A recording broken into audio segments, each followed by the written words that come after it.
tic-tac, tic-tac. Nous avançons dans le mois de décembre.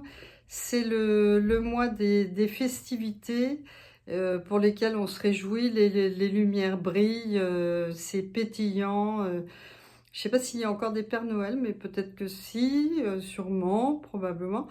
Et voilà, seulement... On sait qu'il y a des choses dont on doit se méfier. Par exemple, tout le monde sait qu'il faut faire attention à la conduite et l'alcool. Voilà, un grand classique. Mais ce à quoi on pense moins, ce sont les abus sexuels pour les enfants. Parce que voilà, autour des fêtes, c'est un temps où il y a beaucoup d'abus sexuels dans ces rassemblements.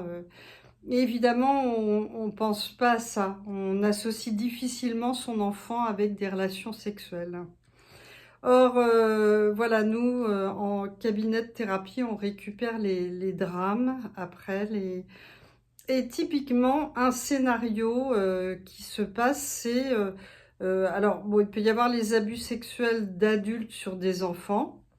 J'ai même entendu des choses terribles comme à table la petite fille sur les genoux du vieux monsieur et ça se passe sous la nappe devant tout le monde. Mais ça, bon, c'est assez exceptionnel. Par contre, un gros schéma classique, c'est vraiment les abus sexuels entre enfants. Alors, le scénario typique, c'est que c'est à l'étage. Donc les parents font la fête en bas. Et puis à l'étage, voilà, il se passe des choses et pas que des jeux vidéo. Ou les jeux vidéo peuvent être un prétexte. Par exemple, j'ai entendu plusieurs fois la petite fille qui a envie de jouer aux jeux vidéo et puis le plus grand qui lui dit bah, écoute, oui, mais oh, tu me laisses te mettre toucher dans ta culotte. Tu vois, c'est... Et la petite fille peut trouver ça bizarre, mais en même temps être séduite ou sidérée par le grand.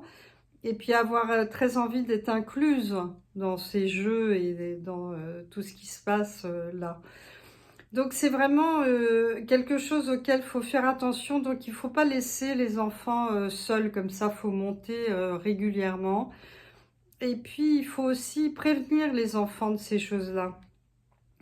Il y a deux ouvrages dont j'ai été l'auteur et le deuxième. Le premier, c'est pour prévenir les parents qui ne se doutent pas de tout ce qui se passe entre les enfants. C'est un livre voilà, que j'ai écrit il y a quelques années et toutes les dernières enquêtes faites par les juges pour enfants, ce juge dont j'ai oublié le nom d'ailleurs, qui a fait une enquête et qui tombe exactement sur les mêmes chiffres. Donc il y a un enfant sur 10 en gros qui subit de l'abus sexuel. Alors on pense toujours fait par des adultes et puis vous voyez de ceux qui ont le pouvoir sur l'enfant, ce serait un professeur, ce serait un animateur, ce serait...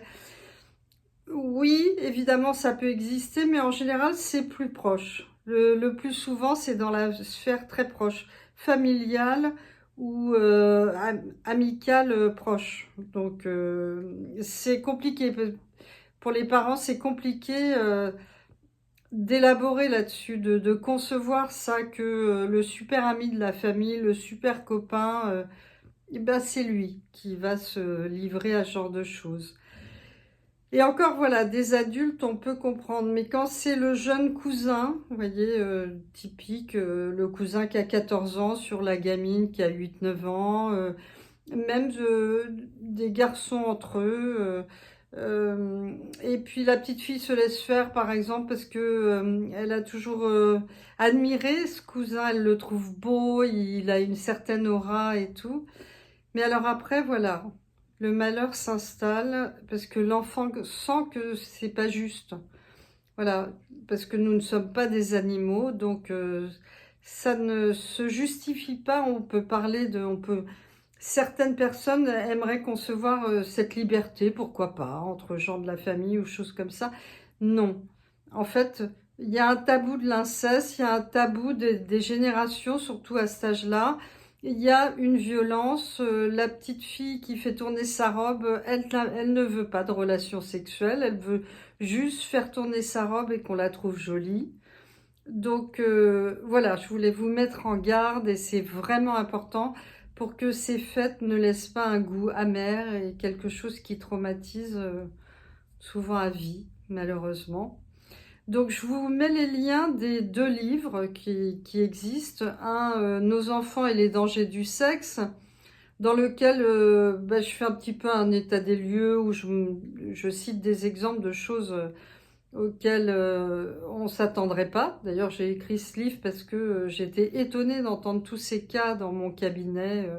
Voilà, des histoires comme ça un peu étonnantes. Et puis, il y en a un pour les enfants, Tout savoir de l'amour avant 9 ans.